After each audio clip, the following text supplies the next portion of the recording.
Muy buenas tardes. Nuestra sesión mensual con un tema muy interesante. Nosotros los pediatras, nosotros los pediatras trabajamos mucho con los gastroenterólogos pediatras. Es una especialidad pues diferente a la del adulto, muy diferente. Y pues bueno, tenemos la fortuna de que nos van a hablar especialistas en la gastroenterología, pero el estado actual de las endoscopías y endoscopías intervencionistas. Es algo que viene pues revolucionando mucho la diagnóstico y tratamiento de las enfermedades gastrointestinales de los niños. Y bueno, ya tenemos ejemplos con los adultos, ¿no? Cómo son estas cosas. Tengo el gusto de presentarles y nos van a hacer favor de estar en la ponencia del día de hoy, el doctor Daniel Montaño, que es gastropediatra del INP, formado en el INP, y trabaja pues aquí con nosotros. Consultorio 994, lo voy a repetir varias veces para que tomemos nota. El doctor Rodrigo Hipólito, cirujano pediatra y endoscopista del Federico Gómez, formado pues en esa gran institución.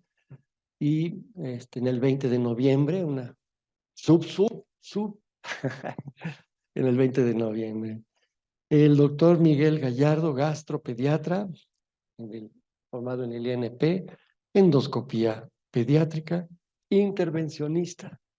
En el 20 de noviembre ha estado pues en acción y también está en el consultorio 994 de la Torre Clínica, recientemente inaugurada, y un edificio y unas instalaciones preciosas.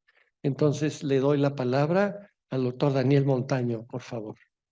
Muchas gracias por la invitación a dar plática aquí con ustedes para hablar un poquito de actualización en el uso de la endoscopia, tanto diagnóstica como terapéutica en el paciente pediátrico, que a veces creemos que es un poco limitada, pero tenemos muchas oportunidades para su utilización y hay muchos mitos, ¿no? Entonces, queremos que sepan qué es lo que qué es lo que hacemos y qué es lo que se hace aquí en el hospital, porque ya tenemos el equipo aquí para su utilización y hacer todo lo que les vamos a platicar. ¿Vale? Yo voy a hablar de endoscopía diagnóstica más que de terapéutica. Terapéutica van a ser mis colegas. Tiene muchas indicaciones la endoscopía, ¿va? Para ver si tienen un paciente con fallo de crecimiento, ¿por qué no crece? Si come bien, si no tiene diarrea crónica, si no tiene déficit hormona de tiroidea. ¿Por qué? ¿Por qué no crece? El paciente con dolor abdominal crónico, que el dolor ya va a hacer que afecte las actividades recurrentes de este paciente, que no pueda jugar, que le interrumpa la actividad de la escuela, el paciente con anorexia, evidentemente el paciente con ingesta de cáusticos, que afortunadamente en el paciente pediátrico es accidental, no es como intencionada como en el adulto. Cuerpos extraños que también son súper frecuentes, todos se meten a la boca los bebés y hay que ir a sacarlos. Dolor en epigastrio, hemorragia digestiva, etcétera. Vamos a ir desmenuzando cada una para ver en qué podemos utilizar la endoscopía diagnóstica. ¿Sale? Vómitos persistentes, muy frecuente en el paciente. En el neonato es un diagnóstico diferencial entre vómito y reflujo, ¿no? Son dos cosas diferentes. Una cosa es el reflujo, que es ese bebé que saca la leche sin esfuerzo, que es muy feliz. Enfermedad por reflujo, que es ese paciente que sigue sacando la leche sin esfuerzo, pero que ya le crea síntomas, ya le crea molestar. Y el paciente que vomita, es este paciente que hace el esfuerzo por sacar la leche, tiene la contracción para sacar la leche. Este paciente, cuando yo lo conocí, tenía 1 mes de edad, le hicimos la serie, pasaba sin ningún problema, pero seguía vomite y vomite y vomite. La mamá nos lo llevó a consulta porque cuando empezó a incrementar el volumen de la leche, empezó a incrementar la cantidad de material gástrico que sacaba. No tengo esa endoscopía, esta sí no es mía, pero ¿qué tenía ese bebé? Tenía una membrana duodenal. Ultrasonido, píloro normal, serie se veía bastante decente, pero al momento de hacer la endoscopía tenía una membrana duodenal. Por eso no pasaba la comida cuando incrementó el volumen. Le hacemos la endoscopía, no se ve el píloro No lo encontramos, créanme que sí lo busqué 2 horas y no lo encontré. Entonces, ese paciente tiene una membrana que tuvimos que quitarle. ¿Sale? Por eso seguía vomitando. Estaba chiquitín ese bebé. Dolor en epigastrio. Ahorita tan frecuente. No sé si les ha pasado que ahorita, después de pandemia, todos los pacientes pediátricos tienen dolor de panza en epigastrio. Y benditos taquis fuego, que a todos les gustan. Este pacientillo es una niña de 14 años que le gustaban los taquis fuego. Así tenía la mucosa gástrica. Nada más por taquis fuego. Afortunadamente no le ponía ni salsa ni limón para incrementar la, que hay niños que sí me ha tocado que les ponen, aparte del fuego, la salsita para que sepa más sabroso, ¿no?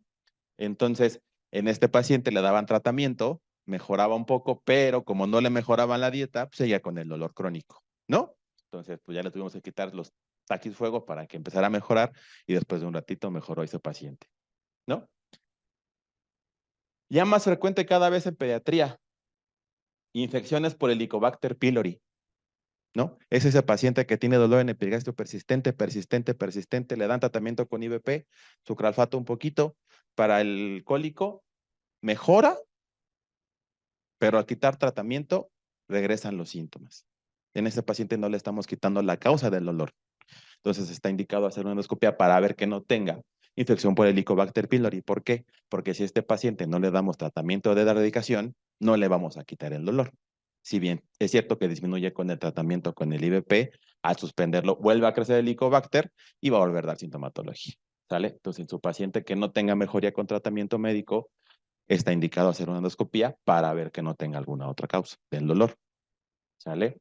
Fallo de crecimiento en sus bebés que seguramente comen, comen, comen, no siempre tienen dato de reflujo de alguna enfermedad. ¿Qué tiene? Es este bebé que se le ve en el esófago normal, está chiquito de edad y chiquito en tamaño, talla, y está refluyendo. Tiene enfermedad por reflujo. ¿Sale? No le encontrábamos la causa, le hacemos la endoscopia, que vean, tiene el defectote anatómico. No estaba comiendo la cantidad suficiente, comía poquito, por eso no le daba síntomas. Él se limitaba en la comida para que no le diera síntomas. Entonces, vamos, le hacemos la endoscopía, encontramos el defecto, vamos dirigidos y ya, le cerramos. No todo el reflujo se opera, ¿sale? Importante también decirles que las series esófago-gastrodenales no hacen diagnóstico de enfermedad por reflujo. ¿Por qué? Porque todos los bebés tienen reflujo. Pedimos la serie para saber que no tenga alguna malformación anatómica que esté ocasionando el reflujo. Pero el reflujo no se diagnostica por serie. Hay que hacerle otros estudios, pHmetría, impedancio, endoscopía para valorar si ese paciente es quirúrgico o tiene alguna otra causa, alergia alimentaria, envenenamiento adenal, ¿sale? Si es un buen complemento para ver qué paciente se opera. No todo se opera, ¿sale? El paciente con dolor abdominal crónico, que no se quita nunca jamás y que si le suman un poquitín, a veces sangra cuando va a evacuar. Enfermedad de Crohn o colitis ulcerativa puede ser otro diagnóstico. Este paciente que no crece, que tiene más síntomas sistémicos, con dolor abdominal, distensión, puede ser una enfermedad de Crohn. Hay que hacerle los estudios para ver por qué tiene este dolor persistente, por qué puede sangrar a veces, por qué tiene falla de peso y talla. Este paciente con colitis ulcerativa generalmente solo va a sangrar cuando tenga la enfermedad activa. No va a tener tantos síntomas sistémicos. Solo va a estar sangrando y el dolor cólico. ¿Sale? Pacientes con dolor crónico que no tengamos la causa, que ya le dimos tratamiento y no mejora. Este de plano no mejora. No lo asocia a la familiar a ningún tipo de dieta como muy específica. Enfermedad celíaca puede ser otra causa. Si bien es cierto que la clínica muy habitual de enfermedad celíaca es este paciente desnutrido, panzoncillo porque está inflamada la mucosa, no siempre tiene síntoma característico. Entonces, ese paciente hay que ir a buscarle qué tiene, por qué le duele el abdomen, por qué no se le quita el dolor y en las biopsias nos da la respuesta. ¿Sale? Entonces, todo su paciente que no mejore con el dolor y que le vean distensión, dolor, pérdida de peso, habría que hacer una endoscopia para ir a buscar qué tiene, toma de biopsias que son súper importantes, ¿sale? Si están tratando un dolor abdominal, mejora con su tratamiento, la podemos dejar ahí, pero si no mejora, nos estamos quedando cortos con el abordaje diagnóstico, ¿sale? Ingesta de cáusticos, porque sí los tenemos. al alcance de los bebés. ¿Sale? Así se ve, chiquitín de 4 años que se tomó cloro. Y los peores, el cloro que se compra de manera a granel. ¿Por qué? Porque no sabemos qué le ponen. El, los marcas comerciales tienen cuánto tiene de concentración de cada cosa. Estos no, lo hacen a granel y no le ponen nada. Los tenemos en las botellas de refresco, en las botellas de jugo. Estos queman más, porque tienen, entre más fuerte, más limpia, ¿no? Entonces quema más el esófago. Importante, podemos darle chance, no tiene que ser inmediatamente la endoscopia, podemos esperarnos entre 6 a 12 horas, en algunos casos hasta 24, para hacer la endoscopia diagnóstica y ver qué tanta lesión tiene ese esófago. ¿Sale? No es que hacerla luego. Podemos dejar que haga la lesión y hacer la endoscopia. Eso sí, no más de 48 horas porque entonces el riesgo de perforación va a incrementar. Las clasificaciones de la endoscopía y los criterios, ¿sale? Es la mejor prueba para ver cómo está la lesión y el pronóstico a futuro de este paciente, ¿sale? ¿Qué riesgo de perforación o de mortalidad tiene? La endoscopía es lo mejor. Cuerpo extraño, afortunadamente siguen siendo las monedas. Los bebés les encantan comerse las monedas, se quedan alcancías, ¿no? En la radiografía siempre se van a ver más grandes de lo que son. Parece de 5 pesos, es de un pesito.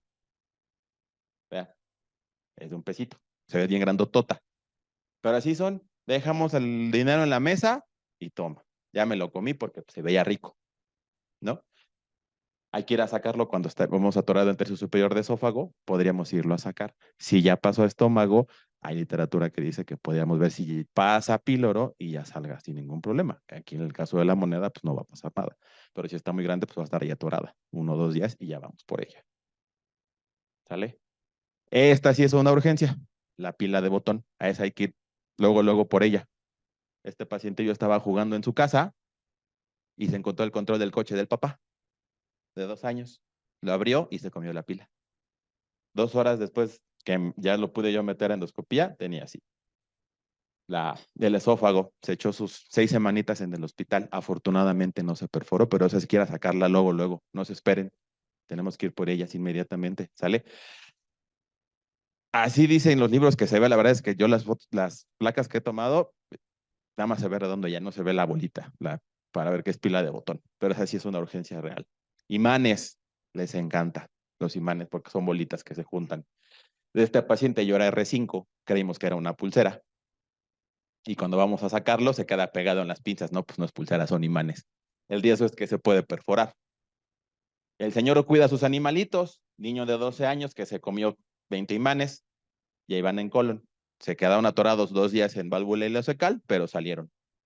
Al salir, se comió también una pila de botón, entonces tenía los imanes más la pila de botón. No se perforó, salió todo muy a gusto, pero también nos estresa porque el riesgo de perforación, si se separan, es muy grande. Entonces también hay que ir a sacarlos. ¿Sale? De mi parte sería todo en la endoscopia diagnóstica. Los dejo con el doctor Hipólito para la terapéutica.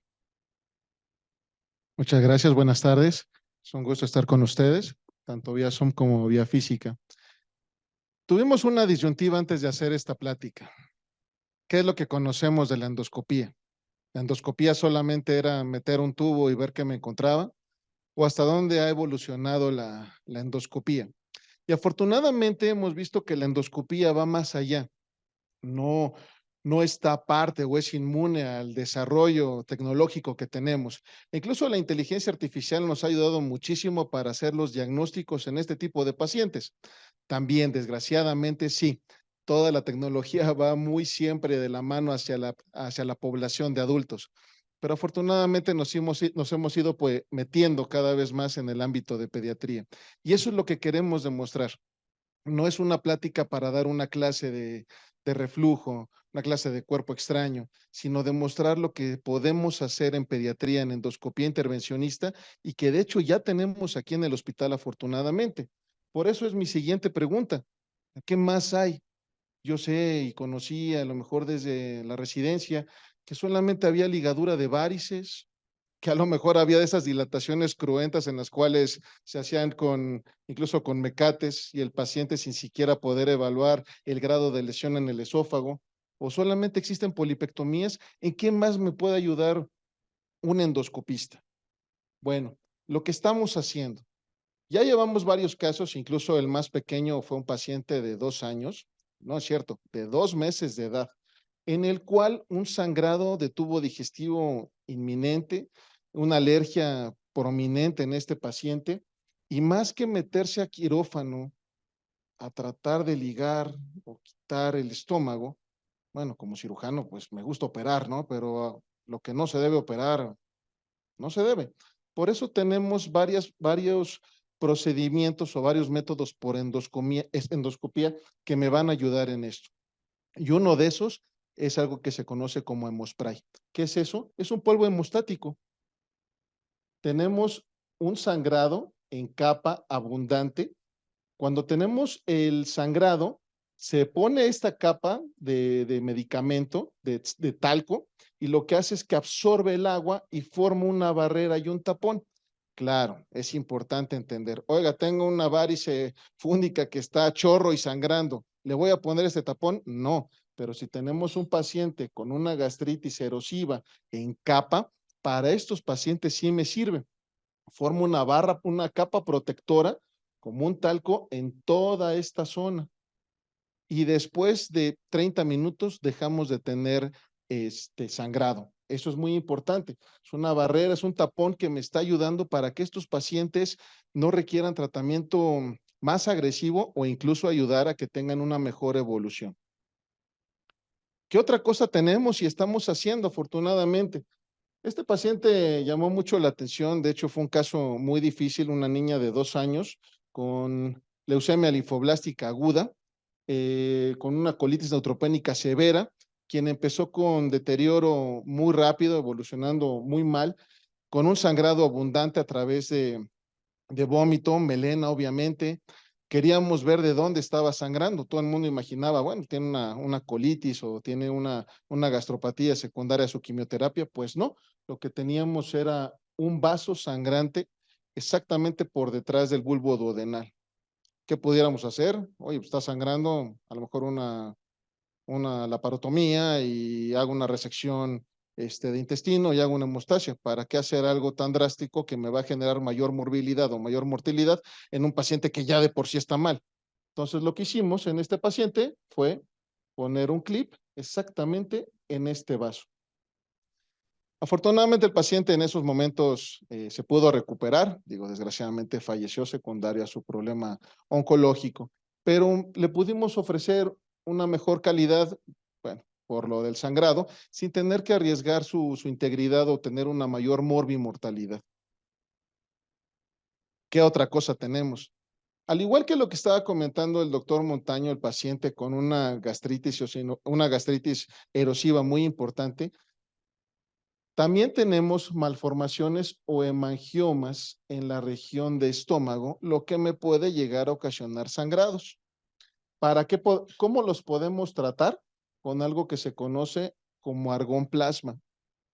Este tiene su efecto de ablación o coagulación, y aquí lo más importante es que no requiere un contacto directo y el riesgo de perforación es casi nula. Nosotros podemos ir calculando la zona de quemadura de manera gradual.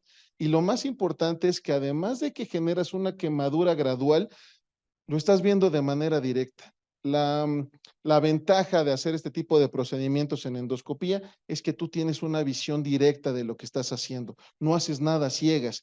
Con ello, obviamente, disminuyes cualquier tipo de complicación, disminuye la morbilidad en el paciente.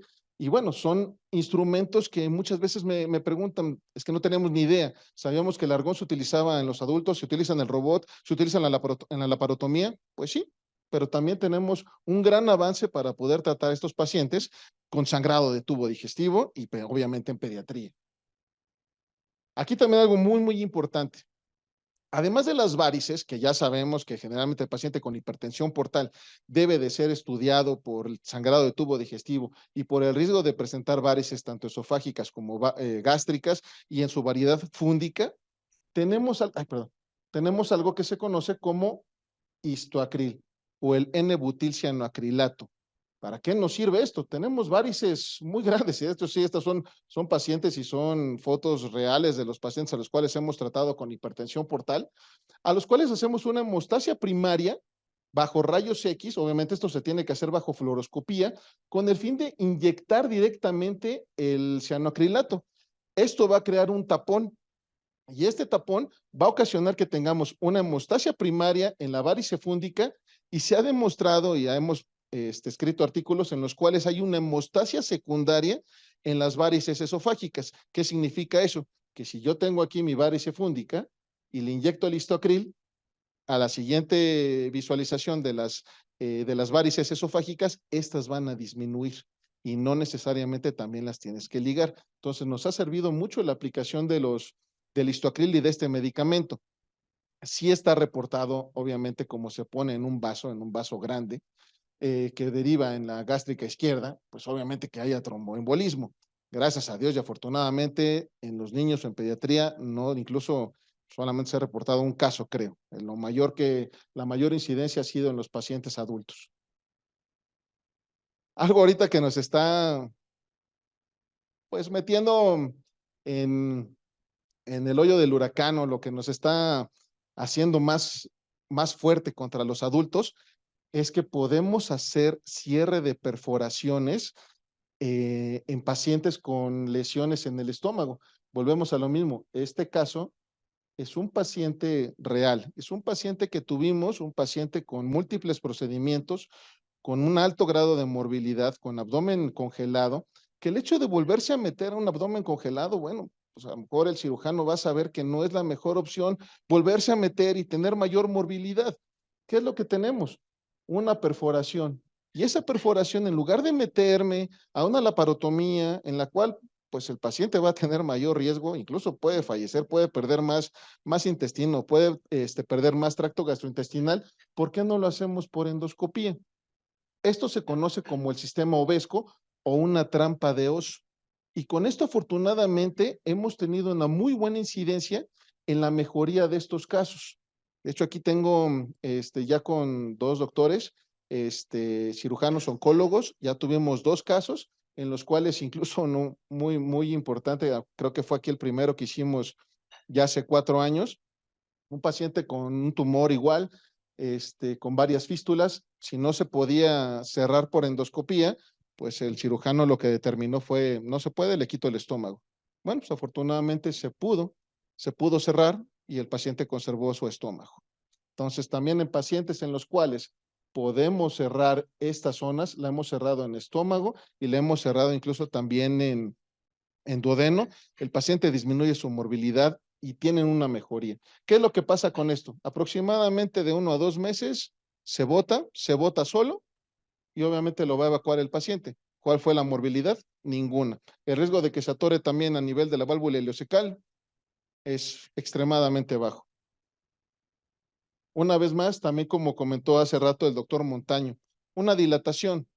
Antes teníamos, como les decía, dilataciones cruentas, en los cuales teníamos que agarrar con 2 mecates, meter el endoscopio, el paciente en vivo, y con el dolor que pueda surgir, estar dilatando. ¿Qué se dilató? No lo sabemos. ¿Cuánto se dilató? No lo sabemos. ¿El paciente tiene dolor? Sí, sí tiene dolor y ya no quiere estar en endoscopía. Entonces, ¿qué es lo que podemos hacer? Ay, no, perdón. Ahí está. Mediante el sistema Hércules, mediante una dilatación hidroneumática controlada, podemos ir incluso dilatando desde esófago, duodeno, píloro, y en estos casos también incluso hemos llegado a hacer dilataciones de vía biliar.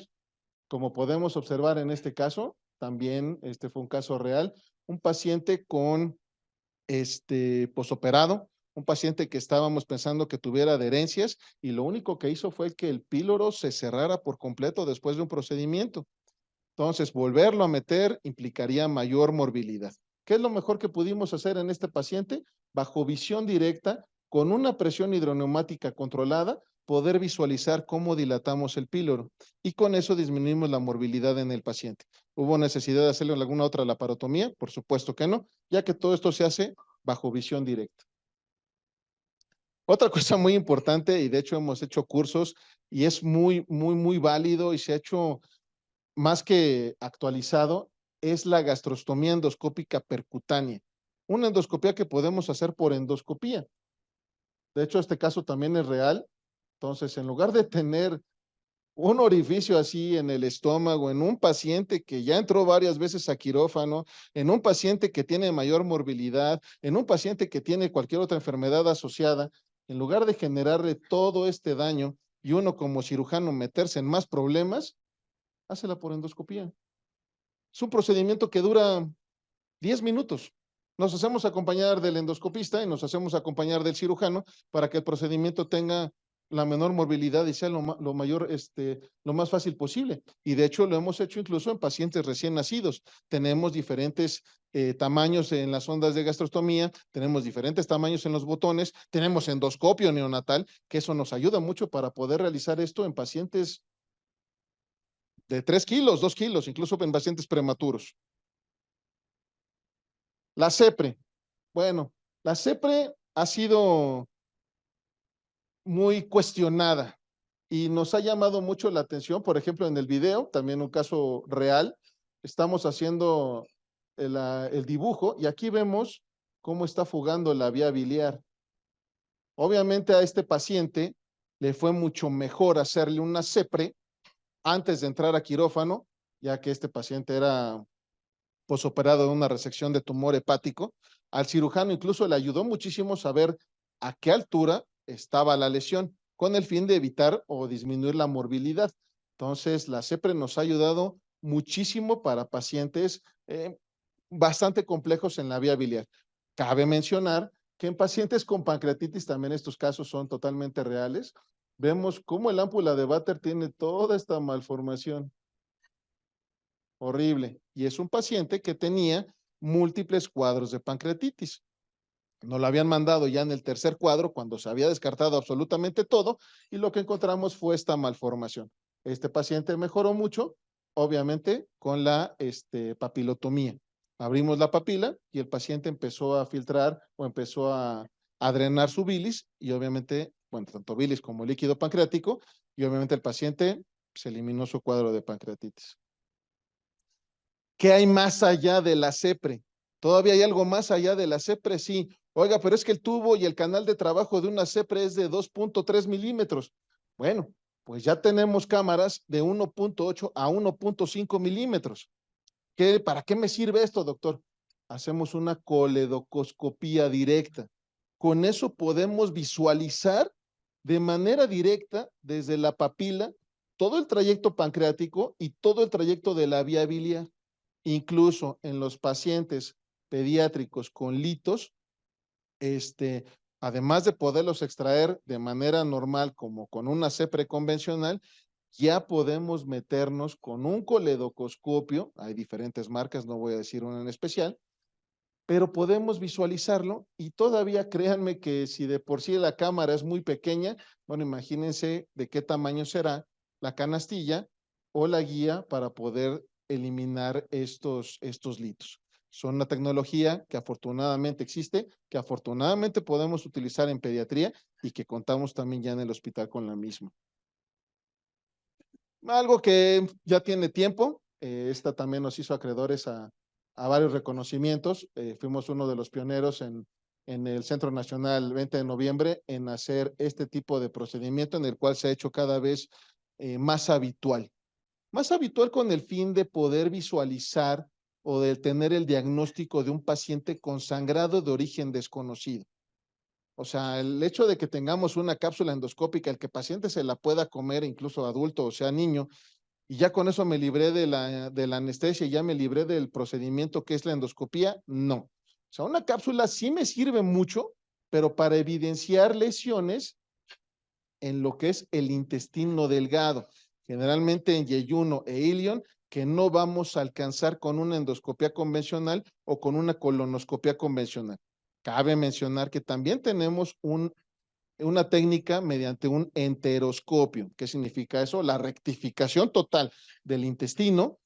Sí tiene sus inconvenientes, se adquiere una mayor morbimortalidad y con el fin de evitar eso tenemos una cápsula endoscópica con el fin de visualizar hemangiomas o linfangiomas que me estén ocasionando lesiones en estos pacientes. Bueno, dejo al doctor Miguel Gallardo, quien nos va a hablar todavía de algo todavía mucho más de mayor experiencia en pediatría y que apenas lo estamos haciendo. Doctor. Hola, buenas tardes a todos. Muchas gracias a la Sociedad Médica por este espacio que nos otorgan para hablarles de un tema que puedo hablar por mis colegas, nos apasiona, la endoscopía pediátrica. Y a mí en lo particular, el ultrasonido endoscópico creo que es una herramienta innovadora, es una herramienta muy segura que nos permite ofrecerle a nuestros pacientes otro tipo de procedimientos que son menos invasivos y que podemos hacer también este tipo de intervenciones en órganos fuera del tracto gastrointestinal. Entonces vamos a platicar un poquito de esto. Antes de empezar, me gustaría hacerles una pregunta. Sé que están comiendo, buen provecho. Una pregunta, ¿alguien ha escuchado el ultrasonido endoscópico que se lo han solicitado a algún paciente adulto o niño? Si pueden levantar su mano, por favor. ¿Ok? Esta es una herramienta. Vamos a platicar un poquito acerca de eso y el objetivo de estos minutos son 10 diapositivas, es que tengamos una idea de cuáles son las indicaciones para hacer este tipo de procedimientos, cuál es la utilidad diagnóstica, la utilidad terapéutica y si hay, cuáles son los riesgos que nuestro paciente puede tener por este tipo de procedimientos. El ultrasonido endoscópico es una herramienta diagnóstico y terapéutica. Esta herramienta nos permite combinar dos técnicas, tanto la endoscopía, tenemos una visión endoscópica intraluminal gastrointestinal, pero también el transductor, el tubo del endoscopio tiene un transductor, perdón, en la punta, en la cual nos va a permitir evaluar otro tipo de órganos adyacentes también al tracto gastrointestinal. Asimismo, la pared gastrointestinal. No solamente vemos la mucosa, podemos ver su mucosa muscular propia, serosa y demás, y así podemos tanto identificar, evaluar lesiones y hacer terapéutica en estos espacios. Esta herramienta ya tiene varios años, desde los 80 se ha desarrollado en Estados Unidos, en Europa, y hay reportes en niños desde los 90. Ahorita el ultrasonido endoscópico pediátrico ha tenido mayor auge en Estados Unidos y en Europa. En Estados Unidos hay 13 centros, en Europa no hay tantos centros, hay 5 o 6 centros más o menos con ultrasonido endoscópico. Y en Asia, Japón, que todos sabemos que la tecnología está un paso adelante, por decirlo de alguna manera, también hay varios centros de ultrasonido endoscópico pediátrico. Aquí en México, este va a ser el primer centro privado que vamos a realizar ultrasonido endoscópico pediátrico. Entonces queremos también que lo conozcan un poquito y que conozcan no solamente el ultrasonido endoscópico, realmente todas las herramientas de endoscopía que seguramente como en todas sus áreas han ido evolucionando y estamos buscando alternativas menos invasivas. Seguramente aquí hay de diferentes tipos, de diferentes subespecialidades. Y lo que buscamos es eso, menos invasión, mejores resultados, menos comorbilidades para el paciente y diagnósticos oportunos. Aquí tengo unas fotos, unas pequeñas diferencias. Este es un gastroscopio regular que utilizamos para evaluar el tracto gastrointestinal superior, esófago, estómago, duodeno. Alcanzamos a llegar un poquito hacia el Y1 y el ultrasonido endoscópico tiene unas pequeñas diferencias. Entre ellas tenemos en la punta el transductor que les comento, el cual nos permite enviar estas ondas de sonido, recibirlas y emitir una imagen. Y tenemos un canal de trabajo que nos permite el uso de diferentes accesorios, entre ellos agujas, entre ellos pinzas de biopsia, que podemos llegar a diferentes órganos. Las ventajas de esta herramienta es que nos permite una visión endoscópica y ecoendoscópica o ultrasonográfica. Nos va a permitir evaluar las capas de la pared gastrointestinal, tanto del tracto gastrointestinal superior como inferior, y también nos permite evaluar órganos adyacentes, intraabdominales obviamente, también mediastínicos, pulmonares y demás, pero tal vez son otras indicaciones. Podemos evaluar el páncreas, la vía biliar, el hígado, riñones, aorta, vasos mesentéricos, entre otros. Esta es una pequeña representación del ultrasonido endoscópico, cómo emite esas ondas de sonido y podemos estar muy cerca de estos órganos.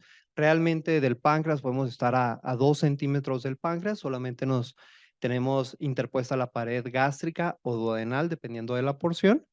También el hígado, estamos en unas porciones, estamos adyacentes al mismo, podemos tomar biopsias de diferentes segmentos, de diferentes lóbulos, obviamente guiados por ultrasonido, con Doppler, lo cual nos permite hacerlo de una manera más segura, evitando vasos, evitando órganos adyacentes.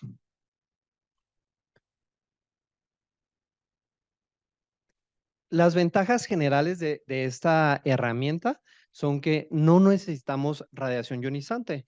Todos nosotros en el área de pediatría tenemos este cuidado con nuestros pacientes que son vulnerables para este tipo de complicaciones y esta es una herramienta que nos permite evaluarlos sin utilizar radiación. Tiene una alta resolución, incluso en lesiones pancreáticas, biliares, tiene mayor sensibilidad y especificidad para diferentes lesiones que la colangiopancreatorresonancia. Esto por la alta proximidad, o sea, estamos pegaditos a estos órganos y podemos evaluarlos muy bien, tanto el parénquima, conductos, vasos, eh, en comparación con otros estudios transversales. Es un estudio que se considera de mínima invasión. Es un estudio que dependiendo de la edad del paciente puede requerir anestesia general o sedación. Es un estudio que nos permite evaluar los órganos en tiempo real y nos permite hacer una intervención en tiempo real. Si tenemos algún hallazgo, podemos tomar en ese momento biopsia, podemos hacer alguna terapéutica, drenajes, prótesis, entre otras cosas. Y también si hubiera alguna complicación, nos permite actuar en ese momento. Nos permite la toma de biopsias guiadas y hay algunas indicaciones terapéuticas. Las sociedades internacionales de gastroenterología y nutrición pediátrica, tanto europeas y norteamericanas, ponen el ultrasonido endoscópico como un procedimiento avanzado que se recomienda realizar en centros de referencia por un ecoendoscopista pediatra o en su defecto, si no lo hay, un ecoendoscopista adulto con un gastroenterólogo o cirujano pediatra que tenga experiencia en este tipo de procedimientos y en la patología que se va a evaluar. En cuanto al equipo, va a variar un poco, no va a entrar mucho a cuestiones técnicas, pero el equipo va a variar de acuerdo a la edad del paciente, la indicación que tiene el paciente, si planeamos un procedimiento diagnóstico, si planeamos un procedimiento terapéutico, pero les podría comentar que el equipo es bastante seguro, es un equipo que si lo utilizamos de una manera adecuada, tiene los mismos riesgos que utilizar un panendoscopio, un gastroscopio. Entonces es un equipo bastante noble en ese aspecto. En mayores de 4 años podemos utilizar un equipo que utilizan los adultos, menores de 4 años utilizamos otro equipo de ultrasonido endoscópico. Incluso desde neonatos hay mini sondas que utilizamos a través del canal de trabajo de un endoscopio regular y podemos evaluar este tipo de órganos.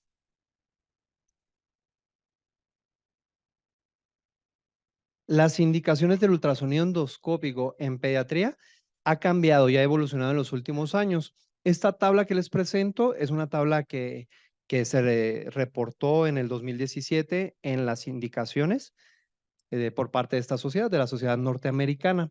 Aquí si vemos, hay pocas indicaciones realmente en el 2017. Yo creo que próximamente esto se debe de actualizar, ya que hemos encontrado y hacemos este procedimiento para diferentes indicaciones.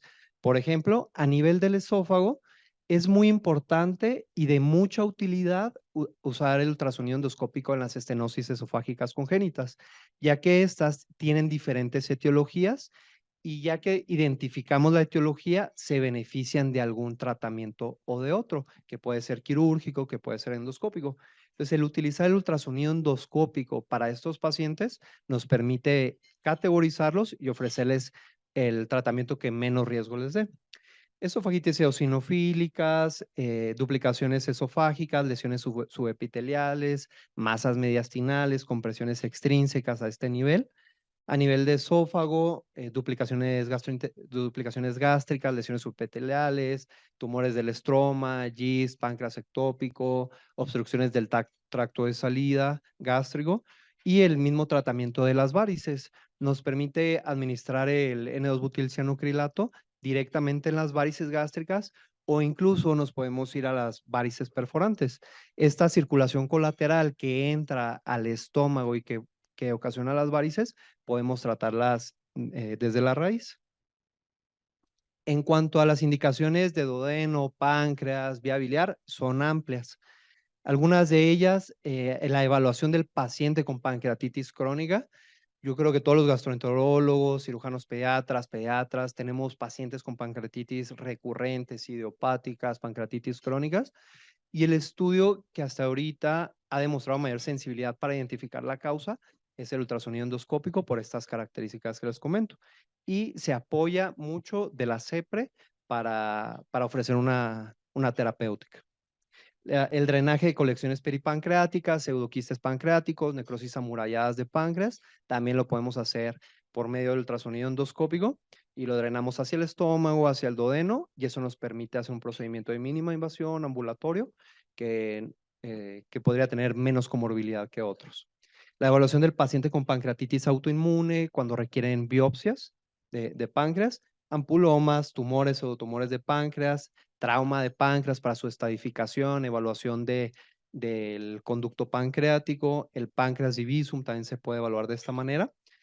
ACR en debus por vía biliar o por vía pancreática, por medio del ultrasonido guiamos la guía hasta esos conductos y hacemos ciertos procedimientos también por CEPRE. Podemos hacer bloqueo, neurolisis de ganglio celíaco en pacientes que tienen un dolor abdominal crónico, que es refractario a tratamiento médico, con uso de opioides, con alteración a la calidad de vida del paciente, ausentismo escolar. Podemos hacer este tipo de procedimientos de manera paliativa para que los pacientes mejoren su calidad de vida y control del dolor. Drenajes biliares, biopsias hepáticas de ambos lóbulos. Y a nivel anorrectal, las principales indicaciones en pediatría son en el paciente con incontinencia fecal que no tiene impactación. Y por medio del ultrasonido podemos evaluar el complejo esfinteriano anal, esfínter anal interno, externo, músculo puborectal. Con esto podemos ver la integridad de los músculos y también si el paciente se pudiera beneficiar de algún otro tipo de tratamiento. Valoración de fisuras, abscesos, estenosis rectales, colecciones retrorectales, también las podremos drenar por este medio. Y aquí algunos pequeños casos que hemos hecho en este año.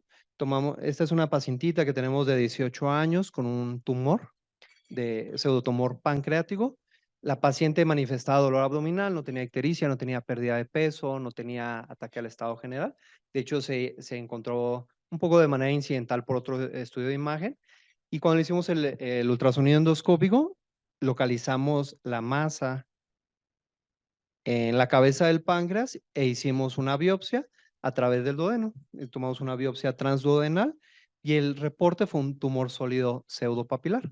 Con el diagnóstico, la paciente se le pudo dar el mejor tratamiento, en este caso fue quirúrgico, no requirió de neoadyuvancia y ahorita afortunadamente la paciente está muy bien, está en vigilancia.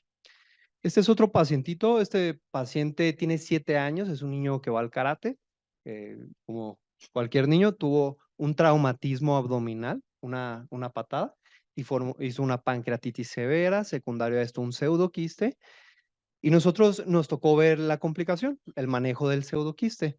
El conducto pancreático estaba seccionado, entonces también tuvimos que hacer una CEPRE, y por medio del ultrasonido endoscópico colocamos aquí una prótesis, en este caso de aposición luminal, para que el pseudoquiste pancreático drene al estómago.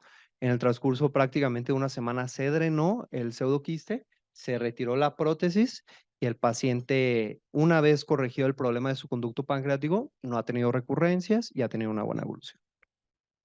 Y este último es otro paciente, este es un paciente escolar, me parece 6 añitos, con un tumor retroperitoneal, también manifestado por dolor abdominal. No tenían una etiología y el acceso no era muy viable por medio percutáneo. Hicimos el ultrasonido endoscópico y encontramos el tumor entre el páncreas y un poquito ahí la corredera cólica izquierda, entre la cola del páncreas. Tomamos la biopsia, también por un abordaje transduodenal, más o menos desde la segunda o tercera porción, y el diagnóstico fue un sarcoma de Ewing extraóseo. El paciente ya tuvo neoadyuvancia, se redujo el tumor y está próximo para cirugía. La biopsia guiada por ultrasonido se reporta que en niños tiene un éxito técnico, o sea, significa que lo podemos realizar hasta en el 92 al 100%, dependiendo de la lesión, dependiendo del órgano. Y un éxito clínico aquí enfocado a tener un diagnóstico con esta biopsia del 96 al 100%. Prácticamente las biopsias que utilizamos por ultrasonido endoscópico son de un calibre muy similar a las que utilizan los radiólogos de manera percutánea, guiada por ultrasonido transabdominal o por tomografía. Entonces, tiene un muy buen rendimiento diagnóstico, como platicamos, para tomar biopsias de hígado, vía biliar, páncreas, ganglios intraabdominales, mesentéricos, Riñón a lo mejor no es la mejor opción, es muy accesible de manera percutánea. La glándula suprarrenal es accesible por ultrasonido endoscópico de una manera muy viable. Y el tracto gastrointestinal en su porción superior e inferior, en sus capas podemos también tomar biopsias dirigidas.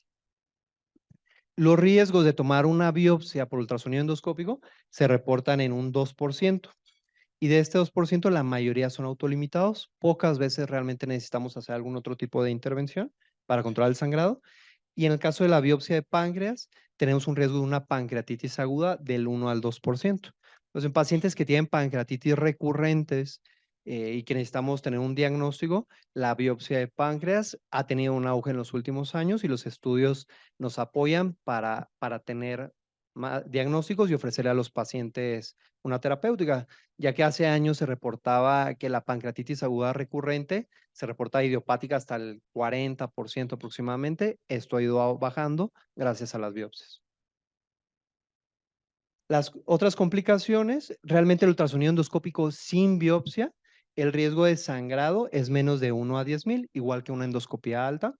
Pueden tener un poquito de dolor abdominal transitorio. Realmente ni siquiera distendemos el abdomen. El aire no nos sirve en el ultrasonido endoscópico.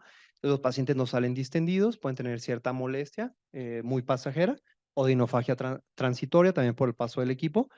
Y perforación, solamente hay reportes aislados por este procedimiento. Por mi parte, y un poquito los puntos a llevar al consultorio, los puntos clave, yo creo que la endoscopía, no solo el ultrasonido endoscópico, ha tenido un desarrollo importante. Tenemos los equipos necesarios para niños de todas las edades. Los tenemos aquí en el hospital, tanto para endoscopía, colonoscopía, se pueden hacer CEPRES, se pueden hacer ultrasonidos endoscópicos. Entonces, ya tenemos los equipos que a lo mejor antes no los tenían, desde hace 10, 15, 20 años en México no los había. Entonces, si ahora los tenemos, afortunadamente ya les podemos ofrecer algo más a nuestros pacientes. La endoscopía pediátrica realmente tiene una alta utilidad diagnóstica en el ultrasonido endoscópico, incluso para órganos intraabdominales fuera del tracto gastrointestinal.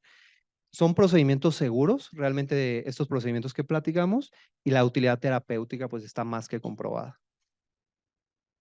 Y por nuestra parte, el abordaje multidisciplinario, creemos que también la endoscopía es una disciplina que se combina con el pediatra, con el gastroenterólogo, con el cirujano, con el neonatólogo, con el hemato-onco. Realmente creemos que el abordaje multidisciplinario es la clave en todos los manejos de nuestros pacientes y pues nosotros estamos aquí a la orden también para ofrecerle a sus pacientes, a nuestros pacientes, procedimientos que tengan buen impacto y que sean seguros. Muchas gracias.